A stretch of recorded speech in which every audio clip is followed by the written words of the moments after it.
ঐতিহাসিক নেঘেৰিটিং শিৱদৌলত শ্ৰী শ্ৰী ৰুদ্ৰযজ্ঞৰ উদযাপন সমিতিৰ সংবাদমেল। ওম ত্ৰ্যম্বকম যজামহে সুগন্ধিং পুষ্টিবৰ্ধনম উৰ্বাৰুকমিব বন্ধনাৎ মৃত্যুৰ্মুক্ষীয়মামৃতাৎ। বিভিন্ন বাতৰি প্ৰতিষ্ঠানৰ প্ৰতিনিধিসকলে জয় জয়তে ধন্যবাদ জ্ঞাপন কৰিছোঁ। ঐতিহ্যমণ্ডিত নেঘেৰিটিং শিৱদৌল, এই শিৱদৌলত নতুন বছৰৰ বহাগ মাহৰ 7 আৰু 8 তাৰিখ ইংৰাজী 20-21 এপ্ৰিল শনিবাৰ ৰবিবাৰে এভাগী ৰুদ্ৰ মহাযজ্ঞৰ আয়োজন কৰা হৈছে। উদ্যোক্তাসকলে ইতিমধ্যে বিভিন্ন প্ৰান্তত প্ৰচাৰ কাৰ্য চলাইছে, অৰ্থ সংগ্ৰহ অভিযানো কৰিছে বা বয় বস্তুৰ সংগ্ৰহো হৈছে। ৰাইজৰ আশানুৰূপ সঁহাৰি আমি পাইছোঁ বুলি ভাবিছোঁ। আৰু ইতিমধ্যে উদযাপন সমিতিয়ে প্ৰায় 3 লাখ টকাৰ ব্যয় সাপেক্ষ এক আঁচনি প্ৰস্তুতো কৰিছে। আমি এই যজ্ঞভাগী সুকলমে সম্পন্ন হোৱাৰ বাবে আপোনালোকৰ যোগেদি গোটেই অসমবাসীৰে, অকল দেৰগাঁৱৰে নহয়, অসমবাসীৰে আন্তৰিক সহযোগিতা কামনা কৰিছোঁ। আমি ভাবিছোঁ যে এই প্ৰচাৰ মাধ্যমৰ যোগেদি অসমৰ বিভিন্ন প্ৰান্তত থকা ধৰ্মানুৰাগী আধ্যাত্মিক চেতনাপুষ্ট লোকসকল সেই দুদিনত আমাৰ মাজলৈ আহি এই যজ্ঞভাগী সুকলমে সুসম্পন্ন কৰাত আন্তৰিকতাপূৰ্ণ সহযোগিতা আগবঢ়াব।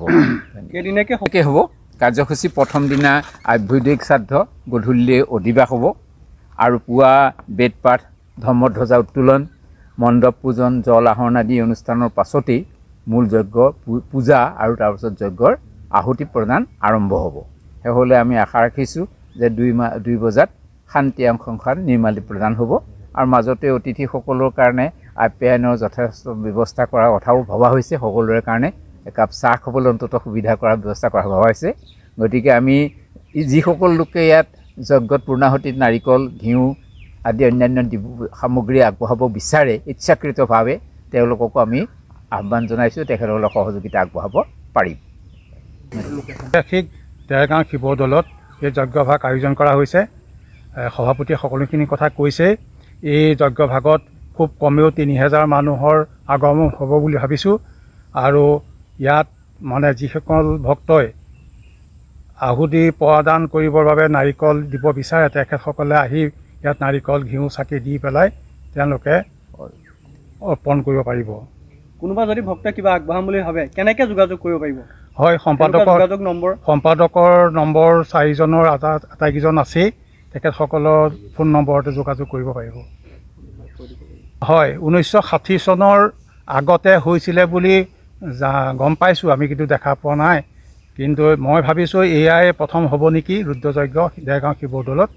আপোনালোকৰ কাৰ্যালয়ৰ এটা অস্থায়ী নম্বৰ যদি মুকলি কৰি দিয়ে। হয়, মোৰ নম্বৰটোকে আপোনালোকক দি দিছোঁ, 7002082504। আৰু এটা দেখা সম্পৰ্কে আমাৰ সভাপতি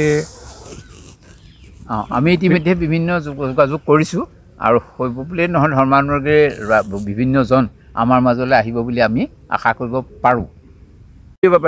অনীহা মনোভাৱৰ কাৰণে কিছু চৰকাৰী অফিচাৰৰ অনীহা মনোভাৱৰ কাৰণে জনসাধাৰণ যিমান দৰে উপকৃত হ'ব লাগে সিমান দৰে উপকৃত নহয়।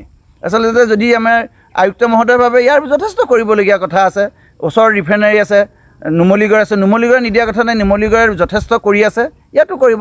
কিন্তু আচলতে আয়ুক্ত মহোদয় যিহেতু তাৰ চেয়াৰমেন, আয়ুক্ত মহোদয়ৰ সুবিধাটো বেছি হয় চেয়াৰমেন হিচাপে।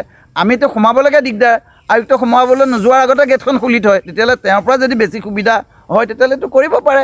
মই জনাত আয়ুক্ত মহোদয় অহাই নাই নেকি আচলতে, যদিও সভাপতি তেখেতিয়ালে। যজ দেৱপূজা সংগতিকৰণ দানেছো, অৰ্থাৎ যজ্ঞ শব্দটো যজ ধাতু, সংস্কৃত ভাষাৰ যজ ধাতুৰ পৰা আহিছে। যজ ধাতুৰ অৰ্থ হ'ল দেৱ দেৱতাৰ আৰাধনা কৰা, উপাসনা কৰা। আৰু সংগতিকৰণ দানেছো অৰ্থাৎ যজ্ঞক উপলক্ষ্য কৰি বিভিন্ন জনগোষ্ঠীৰ লোক, আত্মীয় স্বজন, বন্ধু বান্ধৱ সকলোখিনি একত্ৰিত হয়। সংগতি কাৰ্য সাধিকা সকলো কাম একতাৰ দোলেৰে বান্ধ খাই আমি কৰিব পাৰোঁ। গতিকে যজ্ঞ বুলি ক'লে মানুহৰ সমাৱেশ হয়। উপনিষদৰ এটা বাণী আছে জনতাই যজ্ঞ জনতায়ৈ, অৰ্থাৎ যজ্ঞ জনসাধাৰণৰ মংগলৰ বাবে।